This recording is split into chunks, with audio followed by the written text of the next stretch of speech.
بسم الله الرحمن الرحيم الحمد لله رب العالمين والصلاة والسلام على سيدنا محمد وآله وأزواجه وذريته أجمعين.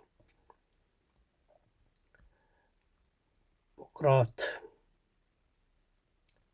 علم طب کا واضح ہے، پتہ نہیں واضح ہے کہ نہیں ہے، لیکن یہ کہ مشہور طبیب ہے اور یونان کے جزیرہ کوس میں پیدا ہوا. انگریزی میں اس کو کوس لکھتے ہیں، کوس. 460 میں پیدا ہوئے، تو مطلب ڈیموکریٹس کا ہم اثر ہے، اور افلاطون کا بھی ہم اثر ہے، لیکن یہ کہ افلاطون اس سے چھوٹا ہے. اور اس کا انتقال تقریباً 375 قبل مسیح میں ہوا ہے. اور اس کا انتقال جو ہے لریسا تھیسلی میں ہوا ہے. اور یہ نہیں پتہ کہ یہاں حضرت نے اس کا ذکر کیوں کیا. یہ طبیب ہے. افلاطون نے اپنے مکالمے پروٹاگورس میں مثلاً یہ ہے کہ اس کا 2 بار ذکر کیا ہے، اور اس کو بابا طب سمجھا جاتا ہے. اور اس کی طرف جو ہے جو ڈاکٹر جس کو لیتے ہیں ہپوکریٹک اوتھ، اسی کی طرف منسوب کیا جاتا ہے، گو کہ لوگوں کا خیال ہے کہ اس کی طرف اس کی نسبت جو ہے صحیح نہیں ہے. تو انگریزی اور فارسی میں اس کو بقرات لکھتے ہیں. ہمیں اردو اور فارسی میں اس کو بقرات لکھتے ہیں، انگریزی میں اس کو لکھتے ہیں بقراٹس. ہپوکریٹس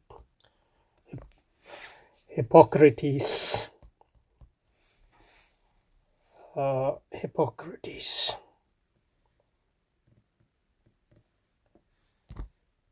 یونانی زبان میں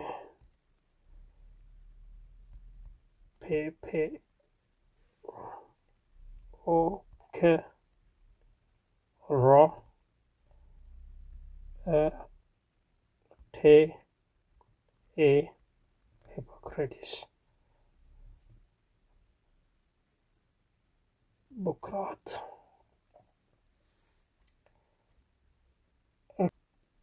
اب اگلا جو فلسفی ہے وہ بہت اہم ہے، ارسطو. ویسے مطلب یہ ہے کہ مغربی فلسفے کے اعتبار سے بھی اہم ہے، اور اسلامی فلسفے کے بھی اعتبار سے بھی اہم ہے، کیونکہ جیسا آئے گا جتنے بڑے بڑے مسلمان فلسفی ہیں، مثلاً فارابی اور ابن سینا، یہ ارسطو ہی کے متبعین ہیں، ابن رشد بھی. تو ارسطو جو ہے افلاطون کا شاگرد ہے، اور اس کو ارسطا تھالیس بھی کہتے ہیں اسلامی اردو اور عربی میں. لقب معلم اول ہے، اور علم منطق کا بانی بھی اس کو سمجھا جاتا ہے، یعنی جو ارسطاطیلیسی منطق ہے. اور دوسری منطقیں بھی ہیں جس کا بانی سے مراد یہ ہے کہ اس کو اس نے مدون کیا.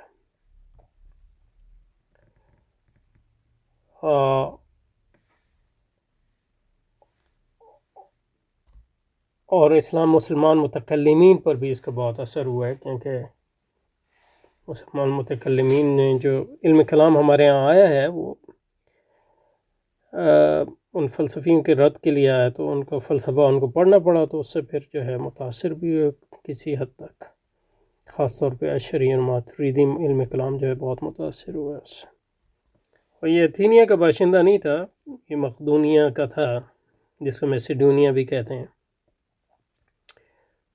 اور اس کی پیدائش جو ہے 384 میں، یہ ٹھیک ہے، قبل مسیح.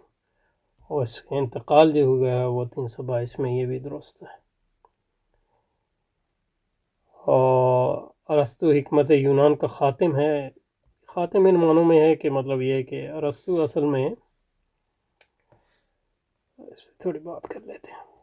جیسے کہ پہلے بھی ہم کہہ آئے ہیں کہ جو یونانی فلسفے کے ایک دور ہے جس کو ہم کہتے ہیں ما قبل سقراطی دور،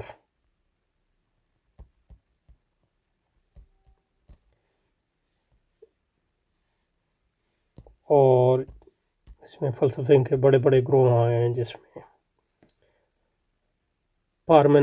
پارمنیڈیز ہے، ہیراکلیٹس ہے، انیکسیمینڈر ہے، انیکسیمینیز ہے، اور بہت سے لوگ ہیں، یہ ما قبل اور اسٹوئکس ہیں۔ پھر جو ہے سقراط کا دور آتا ہے اور اسٹوئکس کا دور، سقراط کے دور میں بھی اسٹوئکس ہیں، تو ایک اور دو۔ پھر سقراط کے سے افلاطون کا دور آتا، افلاطون بہت بڑا، اور چوتھا پھر افلاطون کا شاگرد ہے ارسطو۔ اب ارسطو نے یہ کیا ہے کہ اس نے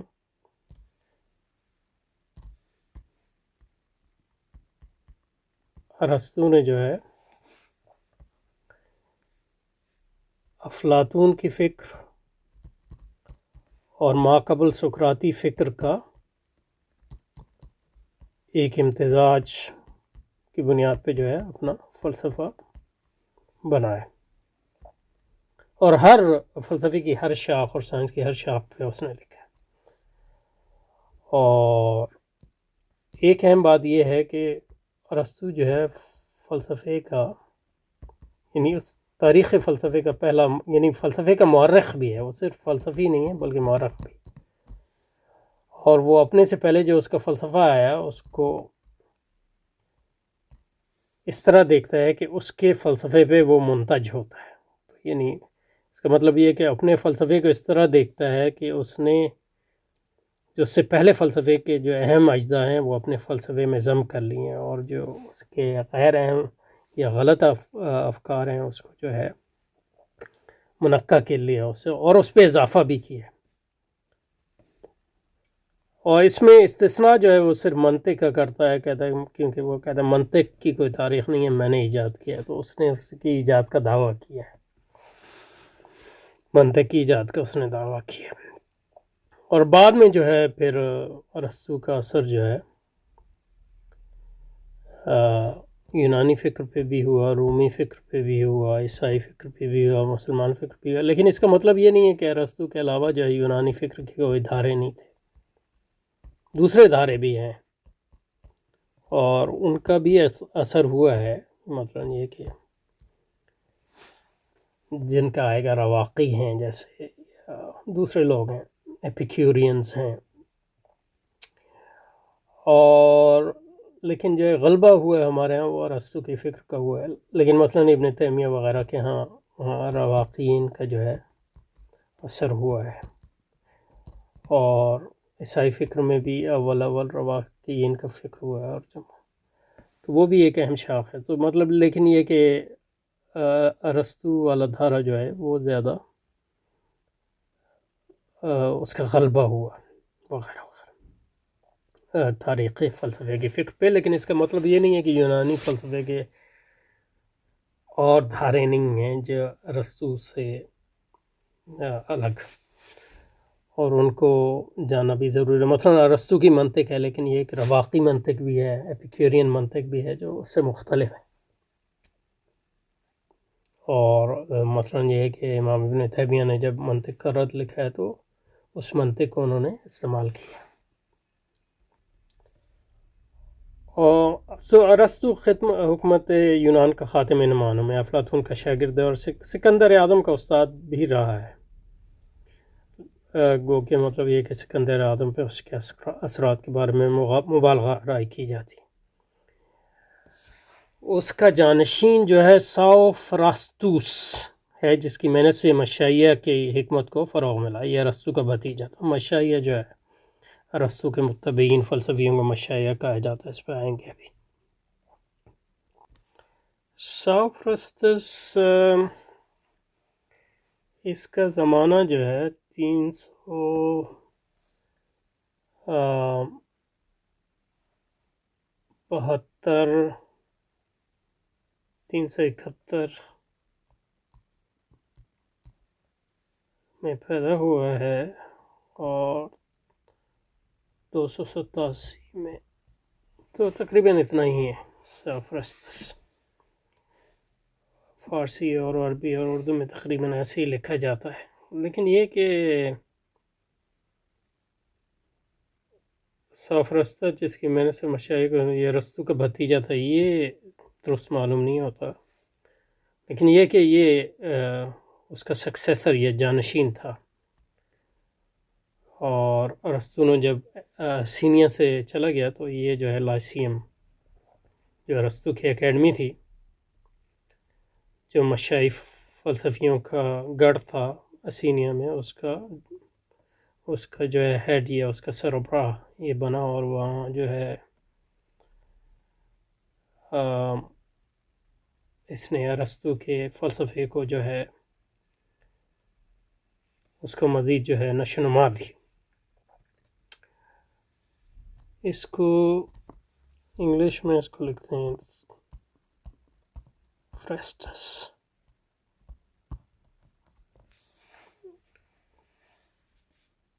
تھیوفریسٹس اس کو پڑھتے ہیں تھیوفریسٹس. اور یونانی وغیرہ میں، اردو میں حضرت نے لکھا ہے سافرستس.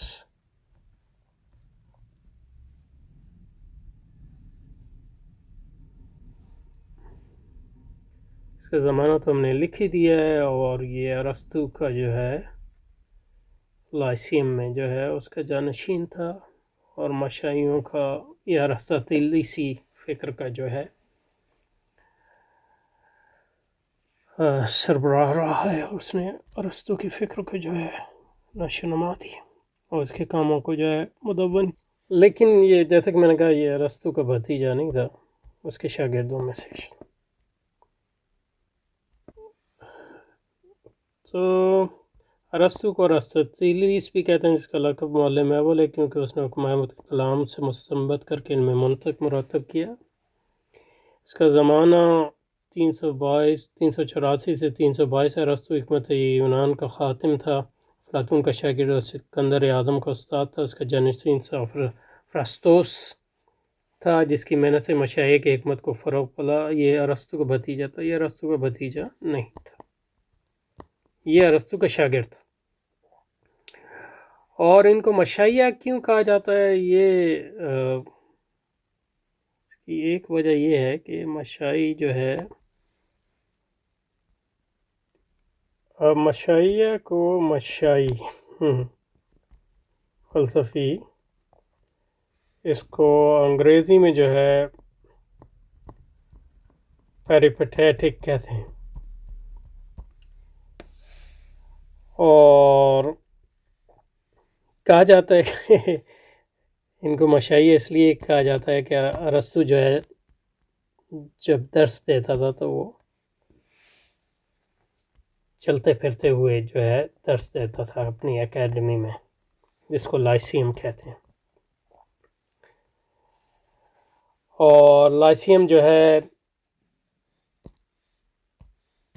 لیکن یہ لگتا ہی ہے کہ یہ جو ہے ایک کہانی جو ہے یہ بات کی کہانی ہے. اصل میں یہ ہے کہ اسینیا میں شہر کی دیوار سے باہر جو ہے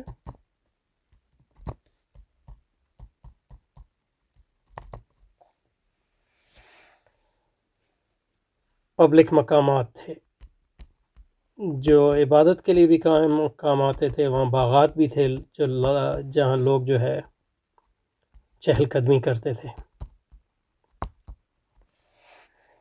اور وہاں جمنیزیم بھی تھے جہاں ورزش کرتے تھے یہ لوگ.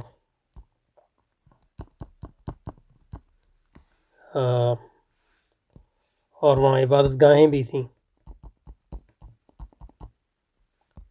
اور افلاطون نے وہاں اپنی اکیڈمی بنائی تھی، اس کا نام اکیڈمی تھا. وہ مطلب اکیڈمی جو نام تھا وہ ایک یونانی خدا سے منسوب ہے. اور یہ جگہ اس کو اکیڈمی پہلے سے کہتے تھے، وہ کوئی افلاطون نے اس کو نام نہیں دیا، لیکن اس جگہ جو ہے افلاطون نے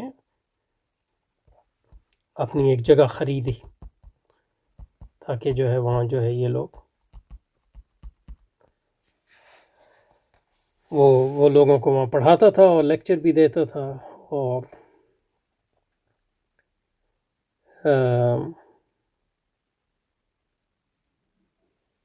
بحث مباحثہ بھی کرتا تھا. تو وہ وہاں جہاں اکیڈمی تھی پرانی اسی کے قریب یا اسی کے اندر اس نے یہ جگہ خریدی تھی. اور بعد میں جو اس کے شاگرد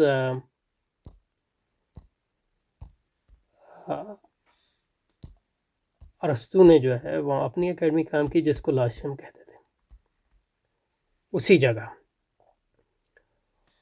اور کیونکہ وہاں باغات بھی تھے تو وہاں یعنی چلنے کی واک وے جس کو کہتے ہیں انگریزی میں، اب اردو میں اس کو کیا کہتے ہیں، چہل قدمی کے راہیں، اسی کو یونان میں پیریپیٹوس کہتے ہیں، جس سے جو ہے پیریپیٹیٹک جو ہے نکلا ہے، یہ مشائی لفظ نکلا ہے جس کا ترجمہ مشائی ہے. ایک روایت تو یہ ہے کہ لائسیم جو جہاں واقع تھا، جہاں یہ جو ارسطو کی اکیڈمی تھی، یہاں کلاسیں وغیرہ مطلب نہیں ہوتی تھی، پبلک مقام تھا جہاں مطلب یہ ہے کہ کوئی چھپڑ ہوتے ہوں گے یا وغیرہ، اور باغات بھی وہاں ہیں. تو لائسیم جو ہے وہ جس جگہ پہ واقع تھا اس کا نام تھا پیری پیٹوس. ایک یہ ہے یعنی واک وے وہاں جو ہے چلنے کی راہیں تھیں. دیکھیں اردو میں واک وے اس کو کیا ہے، کو اردو میں یعنی چلنے کے راستے یہی اس کا ترجمہ لکھا ہے. تو یہ جو لائسیم جہاں تھا وہاں کئی چلنے کے راستے تھے، اس وجہ سے اس کا وہاں جو فلسفی ملتے تھے ان کا نام بعد میں مشائی ہو گیا. اس کا یہ مقصد نہیں ہے کہ وہ چلتے پھرتے جو ہے لیکچر دیتا تھا. یہ جو ہے بعد کا ایک افسانوی ایک بعد کی کہانی ہے، کافی ارسطو کے بعد کی. تو مشائیوں سے مراد بنیادی طور پہ ارسطو مشائیوں یا پیریپیٹیٹکس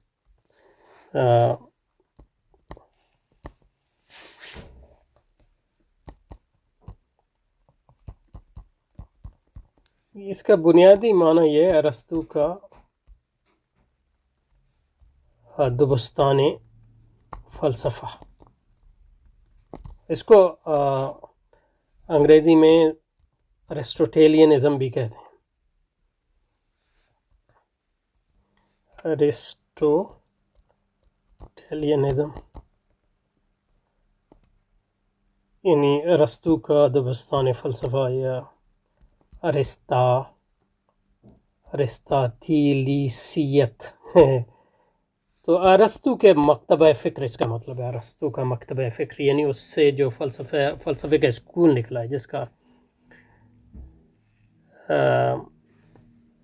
تھیوفاسٹس اس کا سربراہ تھا ارسطو کے بعد، اور اس کے بعد جو ہے وہ روم منتقل ہوا. اس کے بعد عیسائیوں میں بھی جو ارسطاطیلیسی فلسفی تھے، پھر مسلمانوں میں یعنی فارابی اور ابن سینا یہ مشائی ہیں یعنی ارسطاطیلیسی ہیں.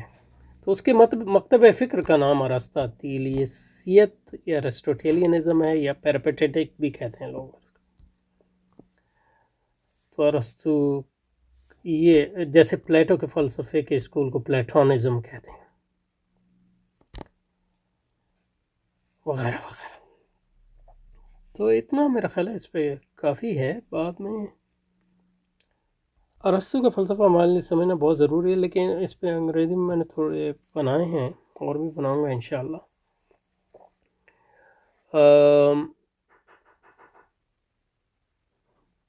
لیکن یہاں جو ہے کیونکہ اصل مقصد کتاب کو پڑھنا ہے تو اس پہ اتنا ہی کرتے ہیں جتنا حضرت نے جو ہے اس پہ کیا ہے، لیکن الگ سے اس پہ بنائیں گے انشاءاللہ. تو اس کے بعد جو ابھی یہ 4 مکاتب فکر جو فلسفے کے ہیں ان پہ بات کر رہے ہیں.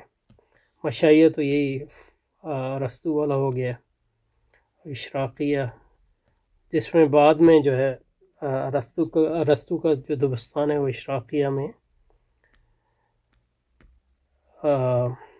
ضم ہو گیا، جس کو نیو اشراقیت بھی کہتے ہیں. اور اشراقیہ بنیادی طور پہ پلیٹونسٹ ہیں، یعنی وہ ارسطو کے مقابلے میں افلاطون کے زیادہ، لیکن ان کا تعلق پلاٹینس سے بھی ہے، جو ایک مصری اسکندرانی فلسفی تھا، اور میرا خیال یہودی بھی تھا. اور پھر متکلمین ہیں، وہ مسلمانوں علم کلام کا گروہ جو ہے، اور پھر صوفیہ ہیں. یہ لوگ فلسفی تو نہیں ہیں، لیکن یہ فلسفیوں سے کے رد میں نکلے. خاص متکلمین تو یہ فلسفیوں سے متاثر ہوئے، اور صوفیہ جو ہیں یہ نوافلاطونیت سے کافی متاثر ہوئے. کچھ صوفیہ، خاص طور پہ وہ صوفیہ جنہوں نے جو ہے نظری تصوف میں جو ہے ہاتھ ڈالا ہے، اور اس میں وہ تو یہ 4 اسکول کا ذکر کریں تو ان کو انشاءاللہ الگ سے کریں گے، لیکن ارسطو کی جو بات ہے وہ یہاں ختم کرتے ہیں.